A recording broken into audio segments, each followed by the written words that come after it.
Thanks, Mary. Let me just share my slides.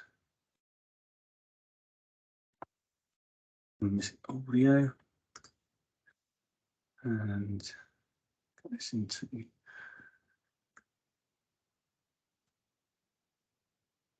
Okay, can everybody see that? Yeah, that's fine. Yeah. Okay, great. Cool. And if you just want to keep an eye on the chat and stuff, because for some reason it's blown up and taken up my whole screen, so I can't see any of the Teams features. Happy to do that, Reuben. Thanks, Anne. Cheers. Okay, so yeah, so me and Anne are just going to talk about a little bit. It's very much a kind of drop in the ocean of all the work that's going on, but it's a piece of work that we've been doing. It's been kind of evolving over the past probably 12 months or so now. I work in crisis mental health services, and we're at the urgent care pathway. And over the past few years, there's been a lot of work to kind of raise awareness around autism and working with neurodiversity. And so, a lot of the work we're doing is sort of enhancing the sort of wider strategy that Mary Evans and Simon and people are sort of spearheading. What we sort of found in our crisis teams, which are mainly made up of nursing, people from the nursing background and sort of support worker kind of background, was a real kind of lack of sort of awareness, myself included, the leadership included, around neurodiversity. And what we sort of started off with sort of plans to really kind of look at sort of risk assessments and safety plans and so forth, and making those reasonable adjustments. But actually what we found was we almost had to go to sort of ground zero and start, raising awareness around autism and ADHD in the main, because often sort of associated with the kind of risks that we deal with in those services, really start to build that awareness and think about how we kind of communicate. And so we developed some workshops, which actually we delivered across Bob, where we used a few actors and tried to raise awareness through a sort of somebody with lived experiences sort of journey through services, and how the way the service is set up aren't necessarily always very helpful to that person. And this was based on a serious investigation after a serious incident where somebody had lost their life, and we had input from their mum and other people with lived experience.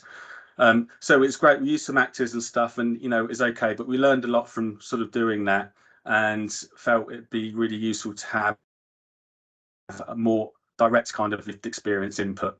And so we did a bit of an interview with a young person called Hannah Wilson, and we just decided to kind of just use this kind of relaxed, informal sort of interview with her to sort of think about some of the reasonable adjustments, to think about how we communicate, and really bring her sort of perspective in. And of course, her perspective is one perspective, and what we hope to do is, and Anna will talk a bit about that later, is maybe build on some of these short interviews. So probably the best thing to do is just show the clip. So I'm hoping this works, and then what we do is we kind of watch the clip, and then with the group, we just think about what some of the reasonable adjustments for this particular person were, for Hannah, and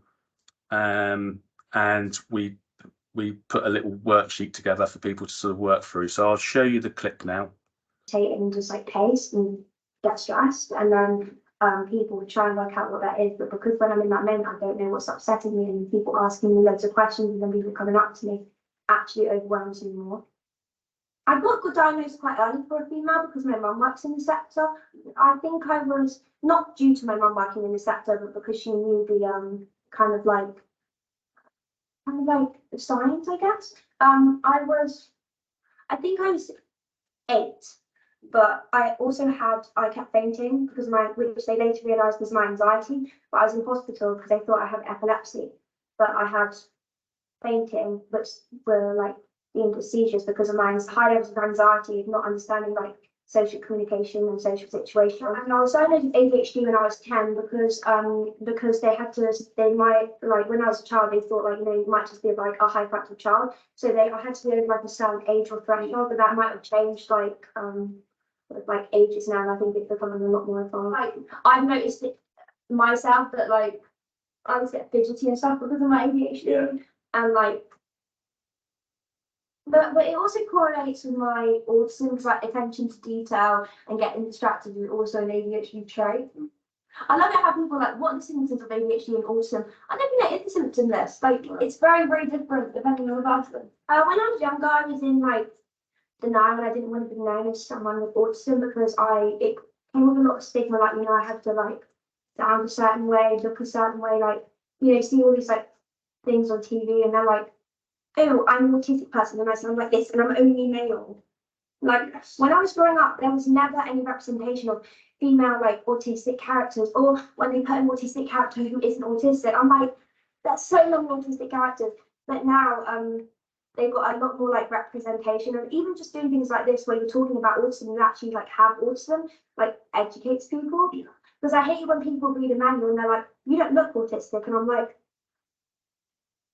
autism does not have a look and I don't sound a certain way. There can be some days where I can communicate seemingly to society's norms, but like it can be like draining. Like there's no such thing as normal and there's no such thing as high functioning or low functioning. It's autism. Like I believe that is kind of like not right to label it because you can deem low function right because you don't verbally communicate, but you can actually have high levels of intellectual ability, but people just assume because you don't talk you don't have intellectual ability, but that's not true. I didn't really have like a good understanding of it when I was younger. Too young. Yeah, but I think it really helped my parents. And as I got older, it helped me like understand where I don't necessarily like understand social situations. And I think especially now in the age that I am now, I went to a specialist school from year 8 because I got taken out of mainstream because they didn't have a good understanding of me, and I would often say things like, "Why are you teaching geography? You're the PE teacher." And I put my foot in it.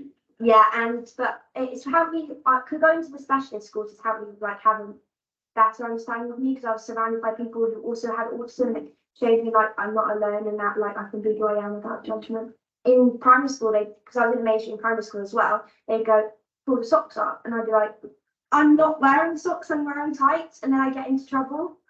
And then when people get defensive, I try and like explain why I did that, and then they think I'm arguing, and then I get really worked up, and then just kind of go off on networking. I do struggle with that, and the social side of university I am struggling with because there's no set narrative of what to do. In school, you kind of like you go home and Also, I struggled with that when I went to the specialist school as well because I went, in my spare time I was with the same people, and I don't really know what to do in social situations half the time. But I have explained to people, I am autistic, and sometimes I may need an extra explanation or may take things out of context. I don't mean to offend you, but if I do offend you, can you please just tell me and not go. I'll be like, I not pick that up, or if you make that face, like I'm like, are you giving that to me trying to annoy you, or are you trying to like laugh with me? Or they do a lot of PowerPoints and they move the slides so quickly I can't write everything down. And I learn things a lot easier by things being written down and be able to read it in my own time. And I like print out so I can visually see it at my own pace. Yeah, I like being told information by text because then you have a kind of record of what's being said. On the phone, I can usually forget what's being said, and then or I get like overrun by a lot of information because it takes time to process it. Yeah, 100%. Yeah. And when it's over text, I can also like save it into my little calendar. I've had like appointments at the hospital, and I get like there's delays and things, and that people are under a lot of pressure, but that stresses me out because I've been like, right, well, that appointment's at 2 p.m. I've arrived here at 20 to 2 to arrive to get in the appointment at 2 p.m. and then I've scheduled the rest of my day on that appointment. And then when they say, oh, we're only running a bit late, I'm like, what do you mean by a bit late? It's very stressful because you don't know how long they're going to be, and there's more and more people in the waiting room. It's really loud. There's really loud clocks ticking, people running around. Like, I think it would help if there was like a smaller waiting room that people could wait in, maybe just like, or like some. Like, I usually bring my own fidgets, and I usually have noise cancelling headphones with me. It reduces levels of anxiety because if you're in a healthcare like setting or somewhere unknown, you would usually have like high levels of anxiety. Like for me, when I first walk in the room and I hear a ticking clock in a healthcare setting, that kind of stresses me out. Give me earplugs, like the disposable ones, if I don't have my noise cancelling headphones on. Remind me that I'm safe and that it's okay, like, to feel overwhelmed. If there's a spare room, like, put me in there so there's not as much like sound and stuff. Break down the forms that I have to fill out if I have to fill them out. And if I'm overwhelmed when I walk in, but we're having to check in at reception, say, what's your name, what's your date of birth? Maybe someone just let me sit down in that small room and then let me check in. Also, like, if I've had an accident, they're like, can you tell me what happened? Like, I might still be processing it and not be able to like recite what happened, and that it might like very much stress me out. Don't have too many people like coming up to ask the individual the same question. It's like you need to be like specific, but don't. There's a way of going about it, because I really dislike it when people talk down to me like I don't understand them, because they're like, can you fill out this form for me? I'm like, I just need you to specify what part of the form you want me to fill out and why. It's like, Hannah, are you unwell? Yes.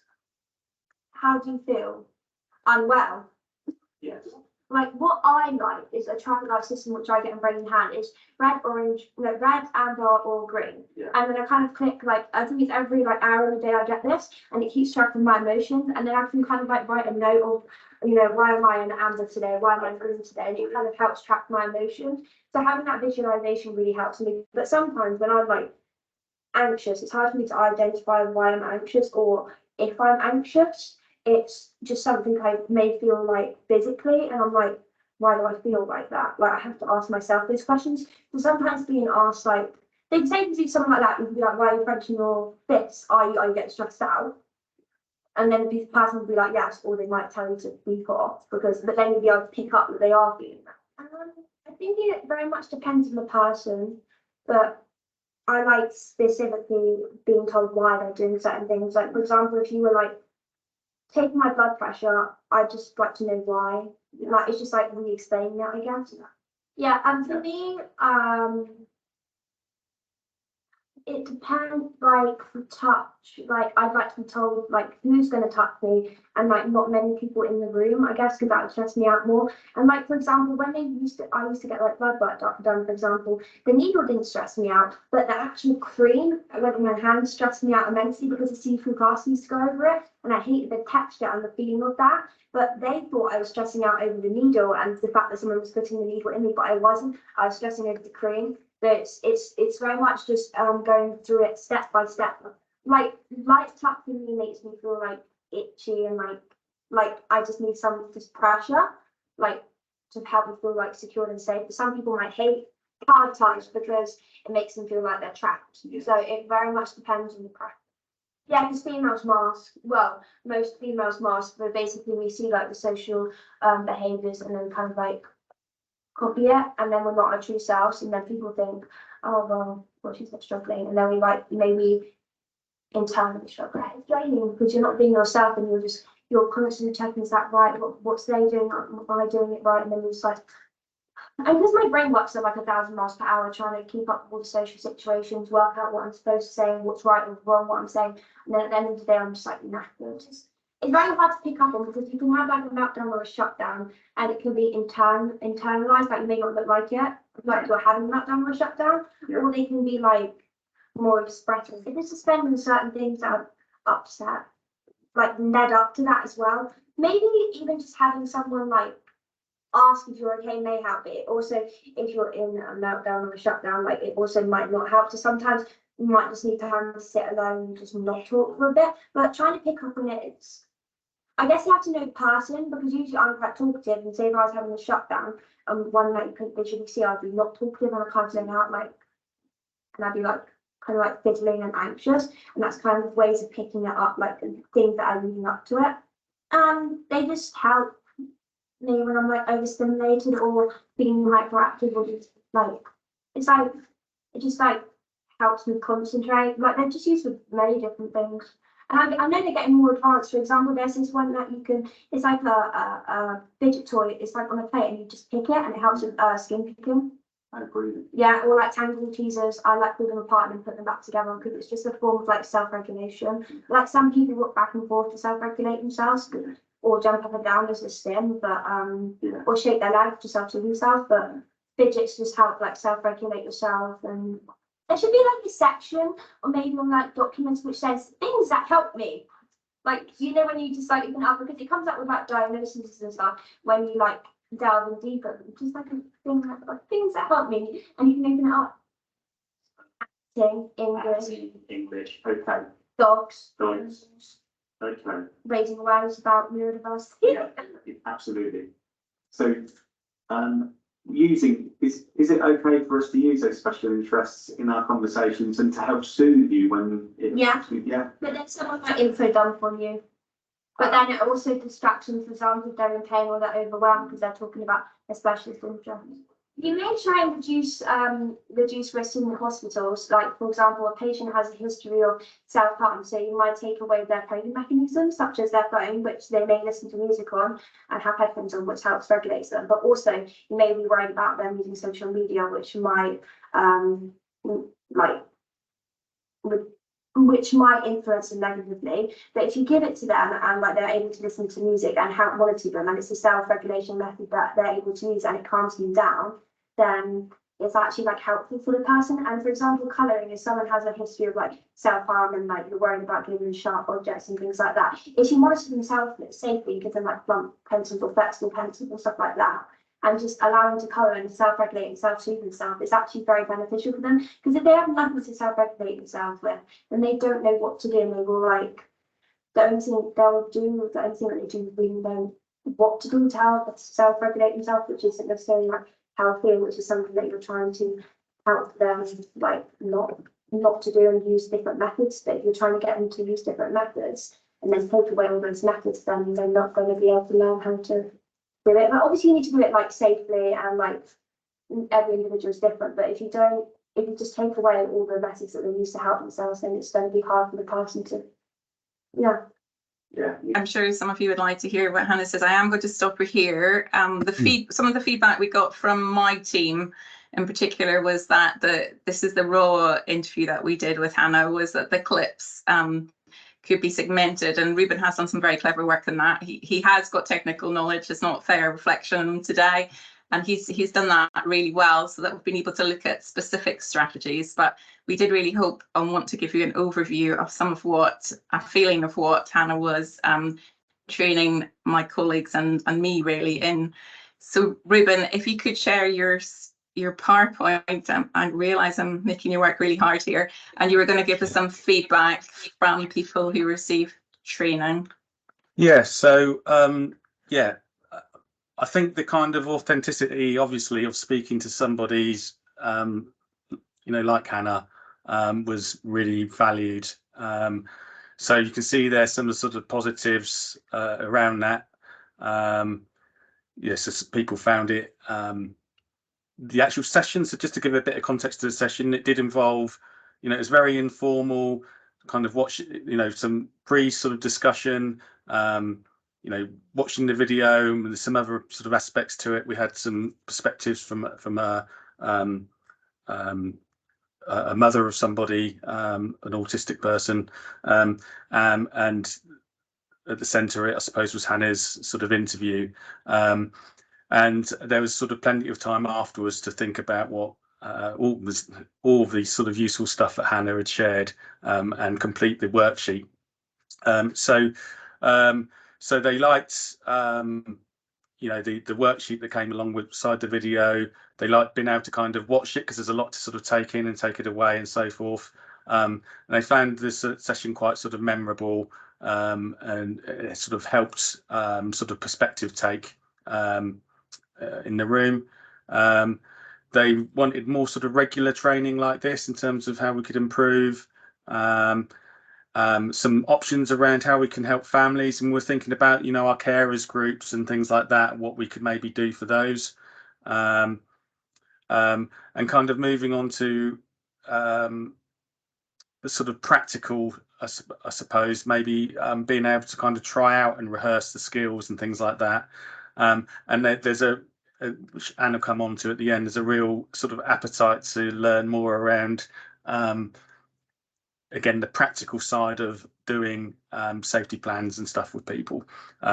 So I think, you know, this sort of raised some awareness around somebody's perspective and adjustments and stuff that can be helpful. And then the sort of next step, as we'll come on to in a minute, was around kind of perhaps being able to sort of practice and some tools to be able to do that with patients on the ground. So some more sort of detailed feedback. I won't kind of read through all of them, but the big thing was actually the kind of video was really, really helpful, and be able to sort of interact around the video. And ultimately, there's a real appetite for more sort of training like this. And do you want to just talk about the... Yeah, so I just explained before we managed to get Hannah to Hannah's clip to work, that this was a very basic table that we developed, looking at the area of reasonable adjustment in one column, what the reasonable adjustment might be and what the rationale was for it. And we find this, the rationale, helpful. So when my team talk about reasonable adjustments, we find it useful to include the rationale, the reason why we're actually doing it, and how it might be helpful in some situations but might not work in another. And we were hoping then that the visual learners would be able to take that away. The areas focused on with regards to Hannah were communication, that was a big thing, timekeeping in waiting room, and emotional regulation were the three key things that we focused on. There could have been more. We just go to the last slide, Reuben. We realise that this is just the start of the journey about reasonable adjustments, and I did take the clip back to my team. So it's the adult diagnostic team in the trust, who are always very good at giving me constructive feedback. And they liked the fact that we were using an expert by experience. They told me it was too long, which is why Reuben got busy trying to breaking it down. Unfortunately, you haven't been able to see those clips today. They also were very clear with me that they didn't want our colleagues to think, I guess the word being, I think Karen has said that Hannah's an articulate young person, and they didn't want to think that all autistic or neurodivergent clients were as articulate as Hannah. They were keen that when we consider doing this again, we might look at somebody who is a passive communicator. So perhaps somebody it's difficult to get information from. That might have been more reflective for some of the clients that they would meet. And a lot of the feedback was specifically how we could alter and make reasonable adjustments when we're thinking about safety plans. It's quite difficult. Hannah wasn't in a state of crisis. It's quite difficult to do that in the moment. It's something that you reflect on later, but we feel fairly confident that we can build on some of the work here to go on to develop that a bit further. We're also keen to think about sensory adaptations and equipment in clinics. So we started that in the building where we work, where we've got rid of many ticking clocks. But we're looking at other adaptations that physically might be possible to make as well. At the moment, we're struggling a bit. I'm glad there's no noise in the background, because it would not be neurodivergent friendly in a few weeks. We're expecting some building works. But these are our plans. We recognise that it's just a start to that process, but we're keen to develop on the awareness building and making reasonable adjustments specific with knowledge behind that, based on why we're making those reasonable adjustments. Reuben, you've probably got a few minutes if you want to add. Just to add, you know, so I suppose, you know, as Anne mentioned, was sort of, you know, we did some previous stuff where we did focus more on perhaps somebody who's more passive, masking, suicidal thoughts, so a real focus on suicide. So we've got, you know, if over time we're building a, you know, like a suite of kind of clips we can use in training and supervision in, you know, different ways. And just to add, you know, in terms of our urgent care pathway, which now inpatient mental health services are part of, we've just got some sensory trolleys, and we're looking at we're just sort of costing up getting some sensory rooms for the acute wards. And we've in recent months, you know, began environmental audits working with Autism Berkshire and at Autism doing spell audits. So there's lots of sort of work underway. So, you know, hopefully we do see some improvements for the people using